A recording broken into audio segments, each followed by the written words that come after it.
रक्षाबंधन की बधाई शुभकामना।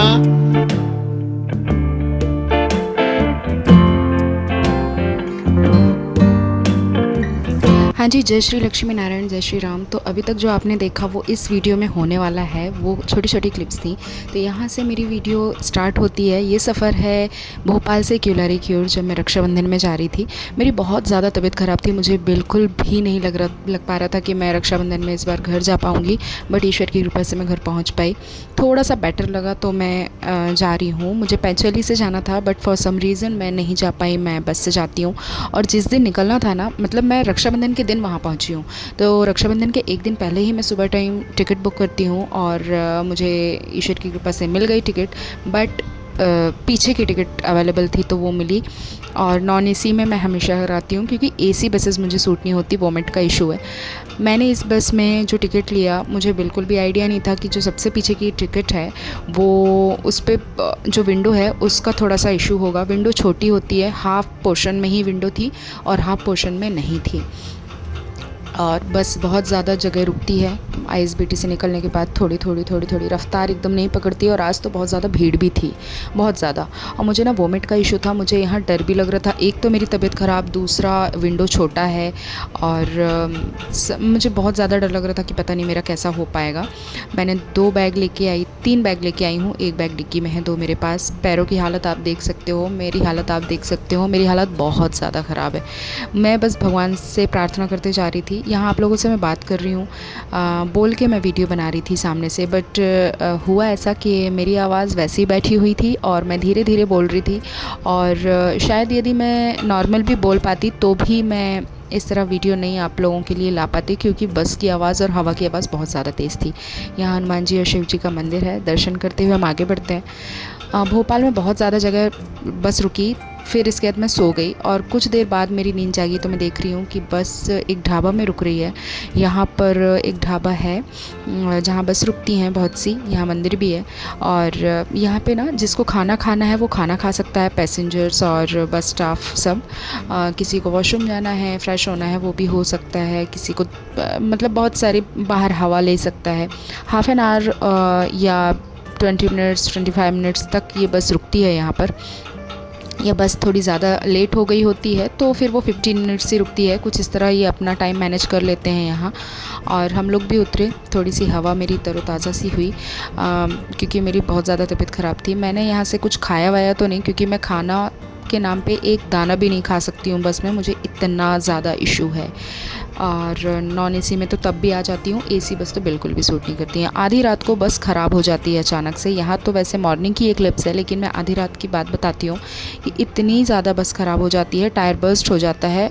ड्राइवर भैया पहले आवाज़ देते हैं, बहुत ज़म से चिल्लाते हैं, फिर पब्लिक चिल्लाती है, मतलब कि जो पैसेंजर्स, और हमारी नींद उड़ जाती है। विंडो से जब मैं बाहर देखती हूँ ना, रोंगटे खड़े हो जाते हैं यार मेरे, क्योंकि साइड में एकदम खाई है। ज़रा सोचो कि ईश्वर की कृपा रही तो हम बच गए। उस दिन यदि थोड़ा इधर उधर हो जाता तो हमारा क्या होता। ईश्वर की कृपा रही कि हम लोग कुछ दूरी पे थे, मतलब कुछ थोड़ी सी ही बची थी हमारी बस, क्योंकि खाई थी बगल में। और सुबह का ये टाइम है। मैंने वो क्लिप्स इसलिए नहीं लिया क्योंकि नाइट का टाइम था, जंगल एरिया था, फ्लैश जलाना भी, हम लाइट वाइट नहीं जला रहे थे। 3-4 भैया लोग उतर के वो चीज़ को ठीक किए हैं और बस ठीक हुए, हम चल पड़े। ये मॉर्निंग का टाइम था, मुझे विंडो के पास बैठ के बहुत अच्छा लग रहा था। जंगल एरिया था ये भी, अभी जंगल ख़त्म नहीं हुआ है, बहुत लंबा एरिया होता है जंगल का। और मुझे ये था, मैंने टिकट क्यूलारी तक बुक किया था। मुझे लग रहा था कि मैं क्यूलारी तक मस्त सोते हुए जाऊंगी, इसके बाद मैं सो भी गई थी। फिर सडनली मुझे पता चलता है सिवनी आने के पहले कि सिवनी में क्यूलारी वाले लोग उतर जाएंगे, क्योंकि सिवनी से ये बस नहीं जाएगी क्यूलारी वाले रास्ते में। हाँ, हमें कनेक्टिंग बस मिल गई थी, हमारा मतलब मेरा और पैसा वहाँ नहीं लगा। यहाँ पे मुझे छींक आ रही हैं, यहाँ पे मुझे तबीयत बहुत ज़्यादा डाउन लग रही है। और मुझे टेंशन ये भी हो रही थी कि अब मुझे सीट चेंज करना है, अब मुझे बस चेंज करना है। ये चीज़ मुझे सबसे ज़्यादा ख़राब लगती है। बट ठीक है, अब हम पहुँच गए हैं सिवनी। और यहाँ पे सबसे ज़्यादा सुकूनदेह चीज़ मेरी ये होती है, यहाँ लक्ष्मी नारायण का मंदिर। हालांकि मैं बाहर से ही पैर पड़ती हूँ, अंदर नहीं जा पाती हूँ। तो अपना सामान उठाया और हम दूसरे बस की ओर चल पड़ते हैं। यहाँ भी शिव जी का मंदिर है और हमेशा से मैं इसे इनकम्प्लीट ही देख रही हूँ, पता नहीं क्यों। मैं पैर पड़ने कभी गई नहीं हूँ। दूसरी बस में बैठने के बाद जब बस रुकी थी उसके साइड में ये फ्रूट्स का ठेला लगा हुआ था। यहाँ से मैंने कुछ फ्रूट्स लिए घर के लिए, केले, बनाना, सेब और अपना अनार। फ्रूट्स के रेट में केले के रेट थोड़े से हाई थे क्योंकि इस तरफ केले रक्षाबंधन में मतलब ख़रीदते ही हैं। मैंने जहाँ तक देखा है नारियल केले होते ही हैं, बाकी फ्रूट्स भी ख़रीदते हैं। मैंने यहाँ से फ्रूट्स लिए और यहाँ पे ना मुझे मेरी फैमिली मेम्बर्स कुछ मिल गए गांव के। मेरी चाची लगती हैं वो, उनके 2 छोटे छोटे बच्चे, वो भी अपने मायके आई हुई थी और अपने बच्चों के साथ वो वापस जा रही थी। रक्षाबंधन का ही दिन था ये जब मैं यहाँ पहुँची हूँ सुबह सुबह, और वो राखी बांध के अपने वापस ससुराल जा रही हैं। तो यहाँ से मैं फ्रूट्स लेके चली जाती हूँ वापस बस में। यहाँ पे मुझे बैठते हुए जाना है क्योंकि यहाँ स्लीपर नहीं है। मैंने कंडक्टर भैया से रिक्वेस्ट किया कि वो मुझे पीछे का सीट या कोई दूसरा सीट ना दे करके उनका ही सीट दें, विंडो वाला, एकदम फ्रंट वाला। तो पहले तो वो डिसएग्री थे कि नहीं मैडम, बाहर यहाँ पे स्टाफ का है ये सीट और यहाँ पे आपको नहीं मिलेगी, आप पीछे दूसरी सीट में बैठ जाइए। उन्होंने अरेंज भी किया विंडो के पास की, बट मुझे बैठना यहीं था क्योंकि यहाँ से खुली हवा आती है और मुझे, जैसा कि मैंने बताया, मुझे वोमिट का इशू है। ये है एंजल और बड़ी प्यारी बच्ची है। इसका छोटा भाई भी है और इनकी ही मम्मी मेरी चाची हैं। हालांकि एज कम है बट मेरी चाची लगती हैं।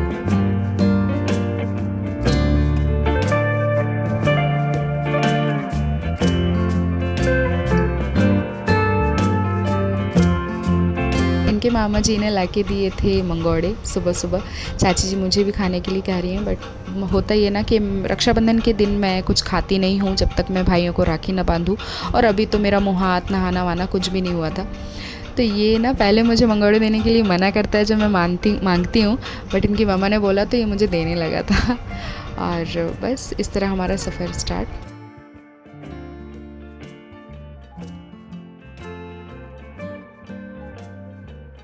यहाँ उसने हाय नहीं किया। ये वापस मंदिर है, इसी के सामने से फिर से बस निकल जाएगी। मुझे बहुत अच्छा लगता है यहाँ आके। जय श्री लक्ष्मी नारायण।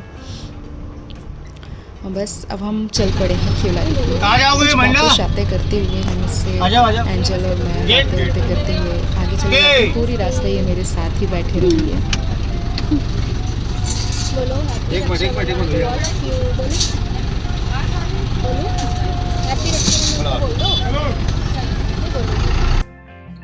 पास में एक तालाब है, रोड पे ही ये पड़ता है। मैं इसका नाम भूल रही हूँ, याद नहीं आ रहा। तो बहुत खूबसूरत जगह लगती है। यहाँ से जाने में बहुत अच्छा व्यू यहाँ दिखाई देता है। हम लोग बस नज़ारे का लुत्फ़ उठाते हुए आगे बढ़ते जा रहे हैं।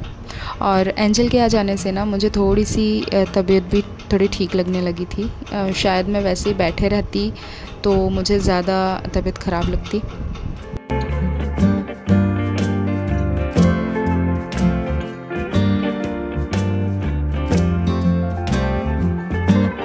मंगोड़े जो लाए थे, ये बीच बीच में मंगोड़े भी खाते जा रही हैं और मुझे भी बोल रही है कि खा लो, बट मैं खाऊंगी नहीं। बाहर बहुत खूबसूरत नज़ारा था जब तक हम खिवलारी पहुंचते हैं। बीच में बहुत अच्छी जगह है जो बहुत अच्छा व्यू है बाहर का। तो बस हम ऐसे देखते हुए बातें करते हुए एंजल से आते जाते हैं। इसने बीच में मुझसे बहुत सारे क्वेश्चंस भी किए कि ये कितना गहरा है, ये वो। फिर हम आ जाते हैं खिवलारी में मैं बस स्टैंड में उतरती हूँ। 2 या 3 जगह केवलारी में बस रुकती हैं। और यहाँ पे चाची जी, उनके दोनों बच्चे भी उतर गए हैं। मैंने इनसे कहा घर साथ चलने के लिए केवलारी के, बट ये लोगों को डायरेक्ट रामखेरी जाना है क्योंकि फेस्टिवल है, तो मैंने इनसे ज़्यादा फोर्स नहीं किया। और यहाँ पे मेरे दोनों भाई आयु एंड प्रिंस एंड आयु, प्रिंस बड़ा है, आयु छोटा है, दोनों आ जाते हैं। ये है आयु और ये मेरा सामान उठाते हुए अब गाड़ी की तरफ बढ़ेगा। गाड़ी थोड़ी दूर पे लगी थी। यहाँ आ चुके हैं। ये है प्रिंस और यहाँ पे मैं इससे मजाक कर रही हूँ कि पैर अच्छे से पढ़ो, तो ये मुझे कह रहा है कि नहीं घर चलो आप, मैं वहाँ पैर पढ़ूँगा। कुछ इस तरह मस्ती मजाक करते हुए हम आगे बढ़ गए और कब मेरे भाई बड़े हो गए मुझे पता भी नहीं चला। तीनों हम मस्ती करते हुए कुछ बातें करते हुए आ जाते हैं। मेरी तबीयत पूछते हुए लोग आगे आ जाते हैं और मेरा प्रिंस तो एकदम सोकर ही उठा था। इसके गेटअप से आप देख सकते हैं। आगे ट्रेन जा रही थी। ये बड़े ग्राउंड का हनुमान मंदिर है और ये जो ट्रेन है ना, ये मैंने फ़र्स्ट टाइम केवलारी में देखा है, मतलब ब्रिज के ऊपर से, जब से ब्रिज बना है। पहले ये नीचे से जाती थी, नाका बना हुआ था। नाका तो नहीं था बट हाँ नीचे से ही जाती थी। घर हम पहुंच चुके हैं। दादाजी हमारा वेट कर रहे हैं बाहर बैठ के। इस बार दादाजी बस स्टैंड नहीं आए, नहीं तो हमेशा कोई आए या ना आए ये बस स्टैंड ज़रूर मुझे देखने आते थे कि हाँ आ गई। भले ही मुझे गाड़ी में आना है, दूसरी गाड़ी में आना है, बट वो हमेशा पहुंचते थे। इस बार नहीं पहुंचे क्योंकि इन लोगों ने मना कर दिया होगा कि हम लोग जा रहे हैं। मंदिर के हम लोग दर्शन करते हैं और कैसे पैर पड़े वो अगला है कि आई है बाहर से थकी थकाई पैर पड़ ऐसे ऐसे पैर वो यहाँ से कंधा पड़े हो आपने कंधा अरे हाँ ना, ये कई बात कोई भी शरीर छूला होगा। थकी थकाई आई है ना। फाइनली मैं पहुंच चुकी हूँ। कहाँ? केवलारी, हाँ, दादाजी के पास। हैप्पी रक्षाबंधन दादाजी। हैप्पी तुमको भी रक्षाबंधन रक्षाबंधन। कल की भजलियाँ भी। कल की गुजलिया आप सभी को भी हैप्पी रक्षाबंधन। आप बोलो सबसे। बोल रहा हूँ सबसे। बोलो बोलो ना। आप बोलो। क्या बोलूं? सबको रक्षाबंधन की सबको रक्षाबंधन की बधाई, शुभकामना और बढ़िया बन। और क्या बोलूं? जुलैया की भी भूलैया की भी दे दे। जय जय। और क्या बोलूं? बस अभी अंदर चलते हैं और दादी जी से मिलते हैं। हैं? दादी जी से। दादी से बोल दो क्या? अब यहाँ हम अंदर आ चुके हैं। ये मेरी बुआ जी, पहले इन्हें गले लगना था लेकिन मैंने इनसे बोला पहले पैर पड़ो, तो हंस रही हैं कि तुम बोल बोल के पैर पड़वा रही हो पहले। और यहाँ पे बुआ जी, छोटी बुआ जी आई हैं और मेरे दोनों भाई, जिसमें एक भाई तो पढ़ाकू ही है। उसको दिन रात जागते सोते से पढ़ाई दिखती है, जो दिखना भी चाहिए, बहुत तरक्की कर रही है। और आगे मेरी दादी जी बैठी हुई हैं। दादी जी की थोड़ी तबीयत भी ठीक नहीं रहती है। यार मेरी दादी जी का क्या है ना कि तबीयत ठीक हो या ना हो, इन्हें काम करते रहना है। कोई रहे काम करने वाला, नहीं रहे काम करने वाला, बट इन्हें काम करते रहना है। अभी भी दादी जी लोइयाँ तोड़ रही हैं बैठे बैठे। बुआ जी हैं बनाने के लिए लेकिन नहीं, इन्हें तोड़ना है। और मेरे पैर छुआ इन्होंने। मैं इनसे मना भी कर रही हूँ कि आप खाना बना रहे हो मत छुओ। चलो हम इस ब्लॉग को यहीं एंड करते हैं। हैप्पी रक्षाबंधन सभी को। मिलते हैं नेक्स्ट वीडियो में।